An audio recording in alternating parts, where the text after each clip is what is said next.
Good morning विद्यार्थियों। ज्वालामुखी के पिछले चैप्टर में हमने ज्वालामुखी की उत्पत्ति,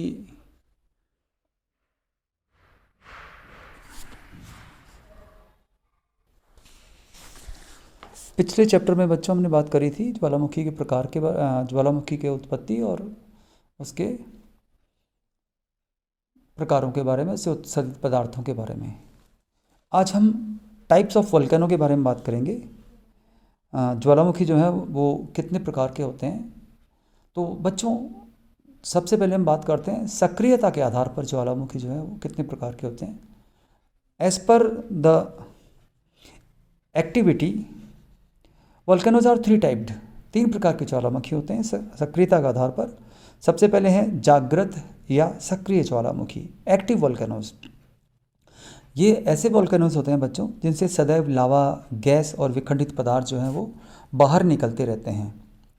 इस भारत में एक बहुत ही अच्छा उदाहरण है इसका, भारत का बैरन द्वीप जो अंडमान और निकोबार द्वीप समूह के उत्तर में पाया जाता है। अंडमान द्वीप में ही शामिल है बैरन द्वीप।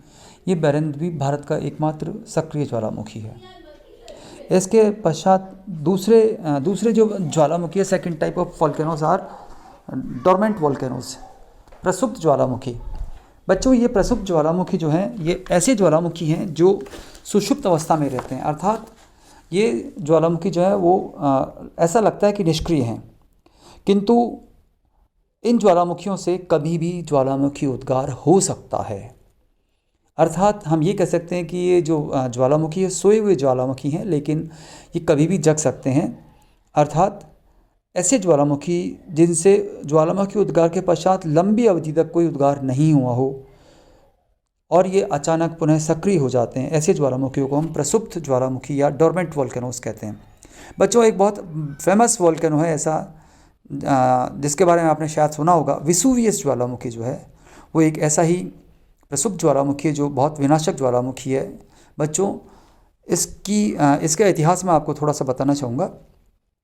79 बिफोर क्राइस्ट यानी ईसा के 79 ईस्वी जो है उसमें इसमें उद्गार हुआ था। उसके पश्चात ईसा ईस्वी के बाद में 1631 में आकर इसमें उद्गार हुआ। इसके पश्चात 1803 ईस्वी में, फिर 1872 में ईस्वी में, फिर इसके पश्चात 1906 और 1927 से लेकर 29, 27, 28, 29 3 वर्ष इसमें उद्गार हुआ। बच्चों, ऐसे जो ज्वालामुखी बहुत विनाशकारी होते हैं क्योंकि इन ज्वालामुखियों के सारे बस्तियां बस जाती हैं और उनमें अचानक उद्गार होता है और जान माल की बहुत क्षति होती है। तीसरे प्रकार के जो ज्वालामुखी हैं वो शांत या मृत ज्वालामुखी यानी एक्सटिंक्ट वोल्केनोस कहलाते हैं। ये एक्सटिंक्ट वोल्केनोस जो हैं ये ऐसे ज्वालामुखी हैं जिनसे उद्गार के पश्चात सदा के लिए ये शांत या निष्क्रिय हो जाते हैं। प्रायः हम ये मानते हैं कि उनके मुख में जल भर जाने पर झील बन जाती है, तो क्रेटर लेक बन जाने पर हम ये मान लेते हैं कि ये जो ज्वालामुखी अब कैसा हो गया, निष्क्रिय हो गया या शांत ज्वालामुखी हो गया है। तो सक्रियता के आधार पर बच्चों में 3 प्रकार के ज्वालामुखी थे, लेकिन हम एक दूसरा प्रकार और है जिसके आधार पर ज्वालामुखियों को विभाजित करते हैं, वो है उद्गार की तीव्रता, intensity and nature of volcano. इसके आधार पर ज्वालामुखी जो हैं उसकी हम बात करते हैं बच्चों। तो इसके आधार पर जो ज्वालामुखी हैं उसमें सबसे पहला है दरारी उद्भेदन, फिशर इरप्शन, और दूसरा है केंद्रीय उद्भेदन या सेंट्रल इरप्शन। बच्चों, ये जो दरारी उद्भेदन है ये इस प्रकार का जो ज्वालामुखी है उसमें शांत रूप में और लंबी दरारों के द्वारा ज्वालामुखी लावा का उद्गार होता रहता है। और इस प्रकार के उद्गार का जो लावा होता है बच्चों वो बहुत ही पतला होता है, यानी हम कह सकते हैं मैफिक लावा होता है। और ये मैफिक लावा होने से लंबी दूरी तक ज्वालामुखी फैल जाता है और ज्वालामुखी पठारों का निर्माण होता है। एक बहुत अच्छा उदाहरण है भारत में बच्चों, भारत में दक्कन ट्रैप, दक्षिणी भारतीय जो पठार है उसमें दक्कन ट्रैप नामक एक पठार पाया जाता है। ये दक्कन ट्रैप जो है लगभग 5 लाख वर्ग किलोमीटर क्षेत्रफल में फैला हुआ है और इसी दक्कन ट्रैप का पार्ट है राजस्थान का हाड़ौती का पठार। तो ये जो दक्कन ट्रैप है ये बेसाल्टिक लावा के उद्भेदन से या दरारी उद्भेदन से निर्मित पठार है। दूसरे प्रकार का जो उद्भेदन है बच्चों वो है केंद्रीय उद्भेदन, सेंट्रल इरप्शन। बच्चों, ये जो उद्गार है एक बिंदु या एक छोटे से मुख से होता है और इसमें गैसों की तीव्रता के कारण ज्वालामुखी का जो पदार्थ है, निःसृत पदार्थ है, वो आकाश में काफ़ी ऊंचाई तक उठा दिया जाता है और कभी कभी गैसों के कारण इस छिद्र में भयंकर विस्फोट भी होता है, धुएं के बादल छा जाते हैं और इसके थोड़ी देर पश्चात ही जो विखंडित पदार्थ हैं उनकी वर्षा सी होने लगती हैं। बच्चों, कुछ कुल पदार्थ जो है इसमें एक गुंबद या शंकु के रूप में इकट्ठा हो जाता है, इसलिए इस प्रकार के जो उद्भेदन है उनसे ज्वालामुखी शंकुओं का यानी वॉल्केनिक कोन्स का निर्माण होता है। अब बच्चों, लेक्रॉय महोदय जो है एक ज्वालामुखियों का अध्ययन करने वाले वैज्ञानिक थे। लेक्रॉय ने 4 प्रकार जो हैं उद्गार की तीव्रता जो है उसके आधार पर 4 प्रकार के ज्वालामुखी बताए हैं। 4 की जगह क्षमा करें बच्चों, 6 प्रकार के ज्वालामुखी हैं। सबसे पहला है स्ट्रैम्बोलियन तुल्य ज्वालामुखी। बच्चों, भूमध्य सागर में सिसिली जो द्वीप है उसके उत्तर में एक लिपारी द्वीप पाया जाता है और उसी लिपारी द्वीप पर एक स्ट्रैम्बोलिन नाम का ज्वालामुखी होता है। ए चित्र में, इस स्लाइड में आप ए चित्र के द्वारा इस प्रकार के ज्वालामुखी को देख सकते हैं। इस प्रकार के जो उद्गार होते हैं उनको अपन स्ट्रैम्बोलिन नामक उद्गार कहते हैं। बच्चों, इसमें लावा के साथ साथ ज्वालामुखी धूल, झमक, स्कोरिया, बम आदि पदार्थ भी निकलते हैं। दूसरे प्रकार का जो ज्वालामुखी होता है वो वल्केनियन तुल्य ज्वालामुखी कहलाता है। इस स्लाइड में बी चित्र में आप इसे देख सकते हैं। बच्चों, भूमध्य सागर में ही लिपारी द्वीप पर ही वल्कनो नामक एक ज्वालामुखी जो है उसको भयंकर उद्गार होता है। उसी आधार पर इस प्रकार के ज्वालामुखी वल्केनियन ज्वालामुखी कहलाते हैं। इसमें बच्चों लावा गाढ़ा और चिपचिपा तथा लसदार या पेस्टी होता है और प्रत्येक उद्गार के पश्चात ज्वालामुखी का जो मुख होता है वो बंद हो जाता है और इसे तोड़ने के लिए दोबारा भीषण उद्गार होता है। गैस और धूल की विशाल राशि के कारण गोभी के फूल के भांति, कैलीफ्लावर जो होता है गोभी का फूल होता है उसके भांति आकाश में मेघ छा जाते हैं। इस प्रकार के ज्वालामुखियों की ये गोभी का फूल जो है उसके मेघ बहुत विशेषता पाई जाती है। तीसरे प्रकार के जो ज्वालामुखी हैं बच्चों वो है विसुवियस तुल्य ज्वालामुखी। बच्चों, इस ज्वालामुखी के बारे में भी हमने थोड़ी देर पहले ही चर्चा करी थी।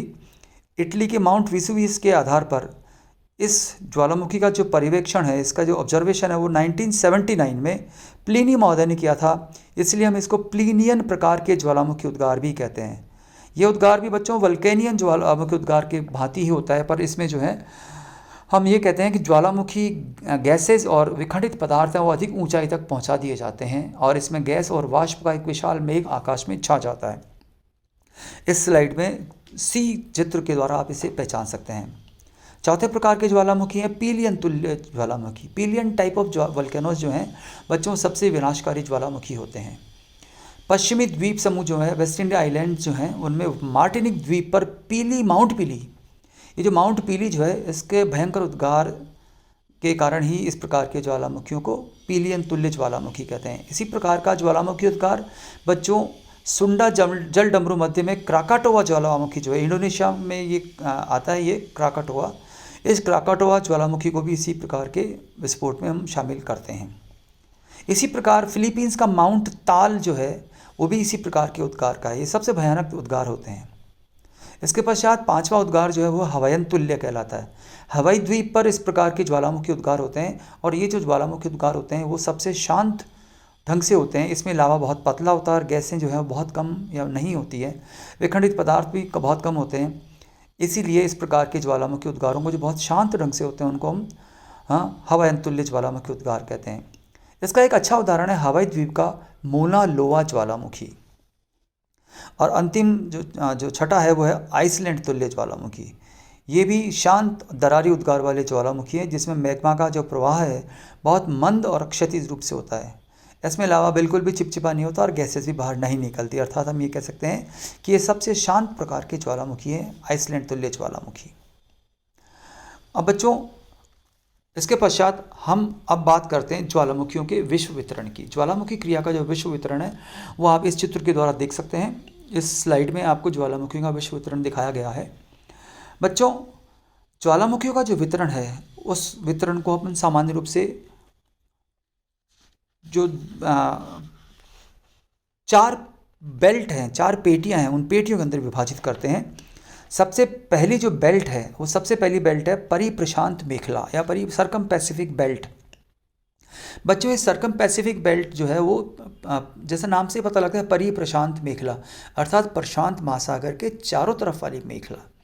ये जो मेखला है इसमें बच्चों संसार के लगभग 2/3 ज्वालामुखी जो हैं वो पाए जाते हैं।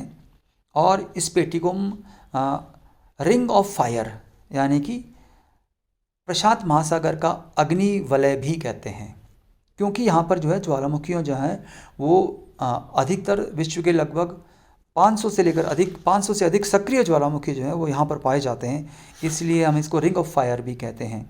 बच्चों, यहाँ पर जो ज्वालामुखियों का वितरण है वो प्लेटों के विनाशात्मक किनारे जो हैं उनके थ्रू पाया जाता है। इसके पश्चात दूसरे प्रकार की जो ज्वालामुखी हैं, इसमें कुछ प्रमुख ज्वालामुखी हैं, उनके बारे में ज़रूर मैं बताना चाहूँगा। जैसे विश्व का सर्वोच्च ज्वालामुखी पर्वत जो है कोटापैक्सी, वो इसी में है।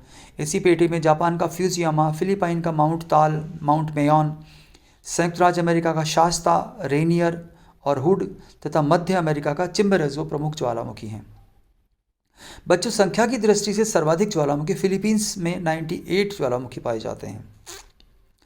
इसके पश्चात हम बात करते हैं दूसरे बेल्ट के बारे में, जिसको हम कहते हैं मध्य महाद्वीपीय पेटी, मिड कॉन्टिनेंटल बेल्ट। बच्चों, ये जो पेटी है वो रचनात्मक प्लेट जो किनारा है वहाँ से शुरू होती है। मध्य महासागरीय जो बेल्ट है, मध्य अटलांटिक कटक, क्षमा करें, मध्य अटलांटिक जो कटक है जो आइसलैंड से शुरू होती है, इस मध्य अटलांटिक कटक जो है, ये मध्य अटलांटिक कटक रचनात्मक प्लेट किनारे पर है। तो यहाँ से ये बेल्ट शुरू होती है। इसके पश्चात ये जो बेल्ट है वो मध्य अटलांटिक महासागरीय कटक से शुरू होकर आइसलैंड के हेक्ला पर्वत से शुरू होती है। और इसके पश्चात ये जो बेल्ट है वो महाद्वीपों के मध्यवर्ती भागों से गुजरती है, स्पेशली यूरोप और एशिया के मध्यवर्ती भागों से गुजरती है। और यहाँ पर बच्चों प्लेटों का जो है वो विध्वंसात्मक किनारा या विनाशात्मक प्लेट किनारा पाया जाता है। यहाँ पर अफ्रीकन और भारतीय जो प्लेट्स हैं वो यूरोपियन प्लेट के नीचे क्षिपित हो रही हैं, इसलिए यहाँ पर भी प्लेटों का विध्वंसात्मक किनारा जो है उसके सारे ये ज्वालामुखी पाए जाते हैं। कुछ प्रमुख ज्वालामुखी जो हैं उनकी मैं बात करूँगा। भूमध्य सागर भी इसी पेटी में आता है बच्चों। इटली का स्ट्राम्बोली, वेसुवियस और एटना, ईरान का देवमंद और कोहे सुल्तान, कॉकेशस पर्वत का एलबुर्ज और आर्मीनिया का अरारात इस बेल्ट के प्रमुख ज्वालामुखी हैं। इसके पश्चात तीसरी जो पेटी है वो है मध्य अटलांटिक पेटी। बच्चों, इसे मध्य महासागरीय कटक या मध्य महासागरीय पेटी भी कहते हैं, क्योंकि इस पेटी में मध्य महासागरीय कटक के सहारे ही ज्वालामुखी स्थित हैं। और इसमें कटक के सहारे ही बच्चों यहाँ पर भ्रंश की क्रिया होती है, जिसका प्रभाव जो है वो ज्वालामुखियों के रूप में आता है। बच्चों, ये प्लेटों का रचनात्मक किनारा है। यहाँ पर अमेरिकन प्लेट और यूरेशियन प्लेट जो है वो विपरीत दिशा में सरकती हैं, इसलिए क्रस्ट टूटता है और उस टूटने के फलस्वरूप नीचे का जो दुर्बलता मंडल का लावा है, एथनोस्फीयर का लावा है, वो दबाव हटने से पिघलकर ऊपर आ जाता है और ज्वालामुखी उद्गार के रूप में कन्वर्ट हो जाता है। चौथी जो बेल्ट है बच्चों वो है अंतरा प्लेट ज्वालामुखी, इंट्रा प्लेट वोल्केनोज। बच्चों, ये जो प्लेटों के मध्यवर्ती के भाग हैं उनमें होने वाले ज्वालामुखी हैं, स्पेशली हवाई द्वीप के जो ज्वालामुखी हैं वो इस अंतरा प्लेट ज्वालामुखी या इंट्रा प्लेट वोल्केनोज में शामिल किए जाते हैं। इस प्रकार बच्चों, ये जो ज्वालामुखी के प्रकार और ज्वालामुखियों के विश्व वितरण के बारे में आज हमने बात करी। बाकी का पार्ट है वो अगले लेक्चर में हम डिस्कस करेंगे। थैंक यू, धन्यवाद।